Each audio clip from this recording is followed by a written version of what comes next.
Okay, so let's get this out of the way. This is the starting of the video, which I already finished like the whole video.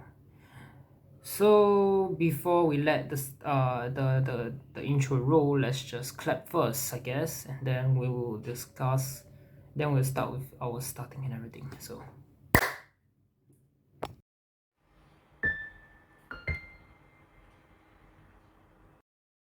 Amidst of all the craziness going around the watch world, be it the Omega and Swatch collaboration, where literally a lot of people literally go and queue out for the $372 Swatch. It's not even their Speedmaster, it's not even the Speedy itself. So what does this got to do with smartphones?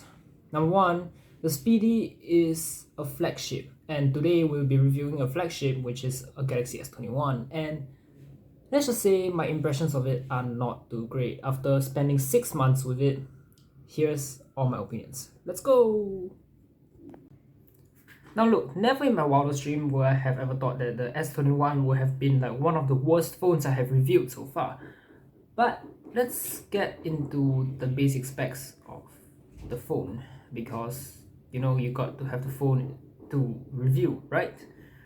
Number one, Snapdragon 888 or Exynos 2100, depending on your region. This is an Exynos 2100. It's got a 4000 mAh battery, which is okay for a small phone. There is still phones that are released with under 3000 mAh. iPhone SE 2022. Anyway, it's got a triple camera setup, the telephoto, main, and ultra wide, and it's got a flash on the back. Then of course it's got no headphone jack, rest in peace headphone jack, no SD card expansion, which is a downgrade from my S20, which is already a downgrade from my Galaxy S10. And then it's got an ultrasonic fingerprint scanner, which is the same as the S22, and it's got face unlock with a 10 megapixel front facing camera with a 1080p 120Hz Super AMOLED display. And then of course I forgot to talk about the loudspeaker setup, which is stereo, and yeah, it sounds amazing. That's all I have to say. This thing, if you want to try hard enough, because my room is quite small, you can easily fill out the whole room, and my neighbors are not happy in it. Let's get on to the main part about using this phone. Now, during the first few days of using this phone, I've noticed that the battery is actually quite poor. It's actually on par with my Galaxy S7 with a 5-year-old battery during that time. The battery is quite bad for the first 2 or 3 days, and then it became good. After a few months of using it, there is some days where I can drain it. Let's just say that. There's some days I can drain it. There are some days where I couldn't drain it at all, especially when I'm trying to conduct a battery test. This thing managed to hold out for the battery test, but not in a real life usage. I don't understand why. During my first few days at my first job, when I was working part-time, this phone has failed on me quite a lot of times. I charged it up to 100 and then it just went down to 0 way before that day ends, which forced me to go back home, because in Singapore you have to safe entry a lot of things and you need a phone to do your safe entry and all that, so it gets sticky. The battery is quite bad for the day. But after One UI 4, One UI 4.1 and everything, it seems to be just fine. Like, okay. After One UI 4, I managed to turn on the limit charge to 85%, which is a pretty good deal, because I normally charge my phone up to 85 and only plug it in when it's at 40%. So it's good for the battery in the long run, but of course my battery life is gonna suffer to hell, because 85%. What the hell are we gonna do with those? Next, the screen, the big bright 1300 nits 1080p 120Hz display, state of the art stuff, which is AMOLED. And that time when this phone is released, I am very amazed by how they managed to thin down the bezels to so thin that the rest of the 3 parts of the screen, the sides and the top, are thinner, and it makes the phone look very asymmetrical. If you look at an iPhone, you know exactly what I'm talking about. If you look at the Galaxy S22, you know how exactly I'm talking about. But it's not bad. The bezels are very good. Very immersive phone. Like when you watch your media, cough, Eddie Rabbit, cough. Some 16 to 9 live performance that I've watched, that I can just easily zoom in and get the whole thing straight into the phone. So in short, the screen is like a piece of paper with a hole punch stuck underneath this piece of glass. It feels surreal to even hold this thing right now, even after the S22 even after the S22 is being released. Very, very cool stuff. Apple, please, iPhone SE. I actually want to buy iPhone SE to do well with my S21. And then next, there is our Apple's favorite 5G. Or 5G, 5G, 5G, 5G, 5G, or 5G. Yay! Like a heck care. 5G on this phone, because Singapore doesn't have much of the 5G network yet. I have only experienced 5G in Causeway Point Basement 1, and it's a very short term 5G thing. I just need to turn around and it becomes LTE. So it's cool that it's here, but do you really think I'm gonna use 5G just because it's fast? And speaking of 5G, there is dual SIM slot on this phone, which both supports 5G also. Yay! And here's my issue with the phone. It being a phone, get ready. This is a phone, okay? Guess what a phone should do? Make calls. Oh, duh! It's supposed to make calls. And you know what this phone can't do properly? Detect a SIM card. What does a SIM card do? A SIM card is your number. What does your number do? It allows people to call you. It's a phone. It's supposed to call someone. You get what I mean. I'm not gonna say anything about the phone, but that's my first big problem. Now I did send it to Samsung to repair. They factory reset the whole phone. Everything's gone and nothing is solved. I did request for a new SIM card, and the new SIM card did still do the same thing. But after 1 year 4.1, there is just I don't think there's any issues with it. I believe it's a software related bug, but it's irritating. Now look, my A30s can handle the same SIM card as this phone, and this phone can't handle anything else. Like seriously. And then of course the next thing that is unreliable is well, we have to get rid of all the bad parts, right? The fact that you know how everything is wireless? Yeah, everything is wireless. So what you gotta do is you wireless charge your phone, okay, pretty dang reliable. Your Wi-Fi connection is pretty dang reliable, but of everything that this phone can do, what it cannot do is wireless earpiece connection. Now, don't bash on me. I believe you guys have your buds like I recently have this thing known as the Mi True Wireless Earbuds Basics, and they are not good.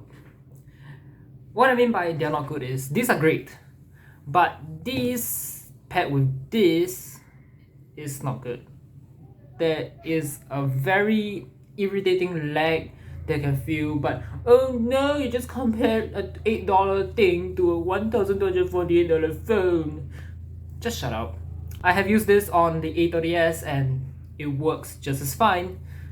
I'm assuming it's material science since the sides of this is aluminium and the sides of the A30s is plastic. Like, now the camera setups are as versatile as ever because these cameras, they are flagships. Flagships are supposed to have good cameras, right? Yeah, these things have good cameras. They yeah, I have nothing to say about them. They're just good. The picture quality is amazing. There's night mode, everything that a 2021 flagship should have.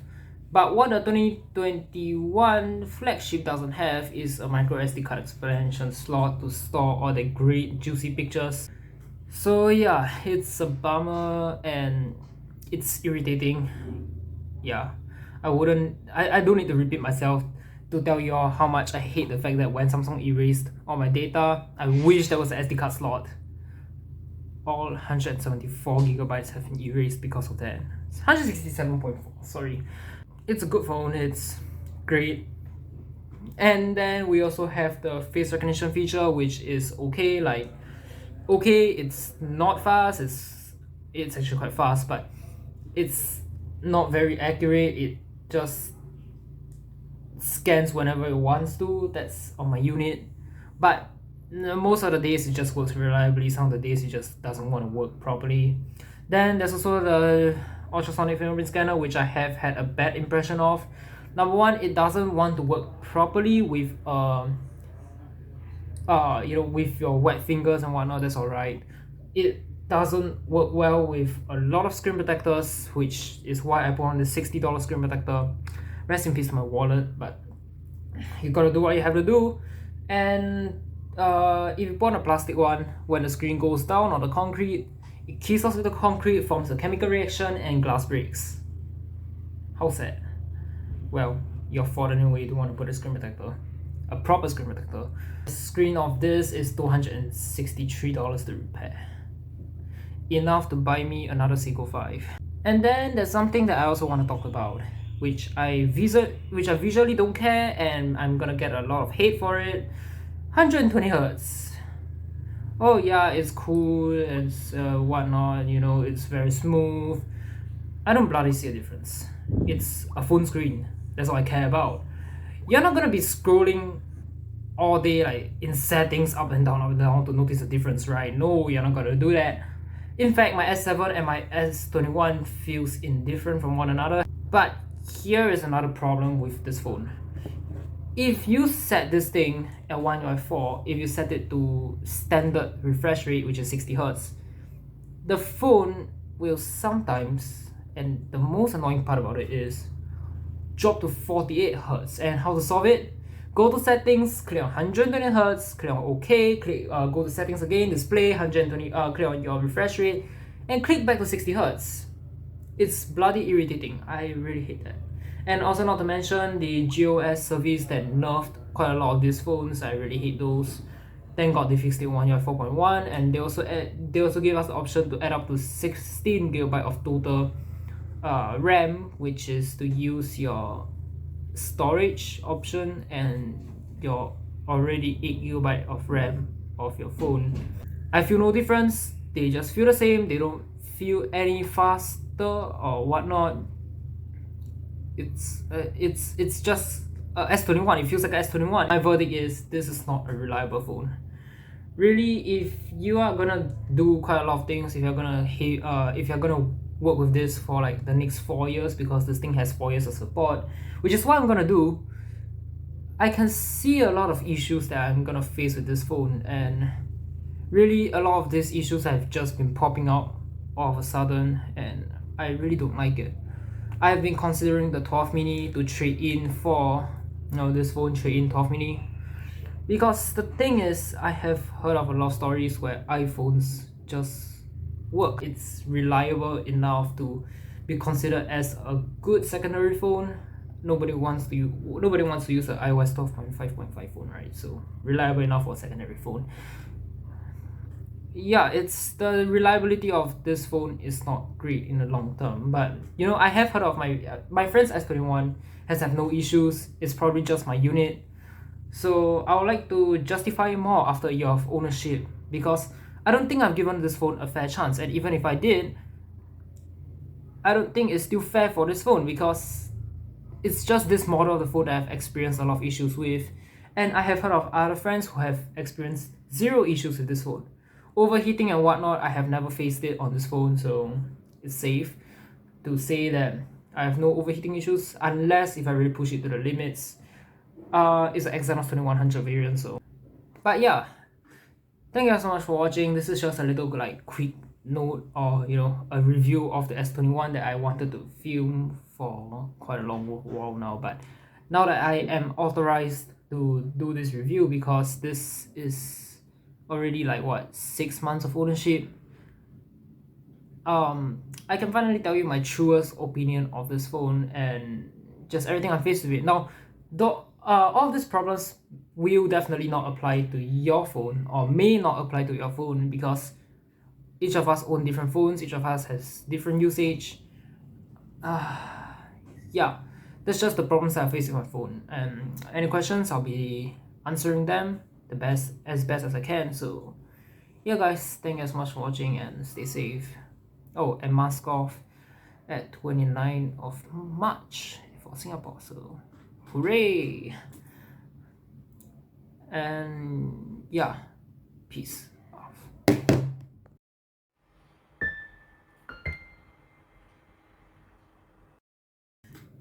And I filmed this whole video without knowing I have to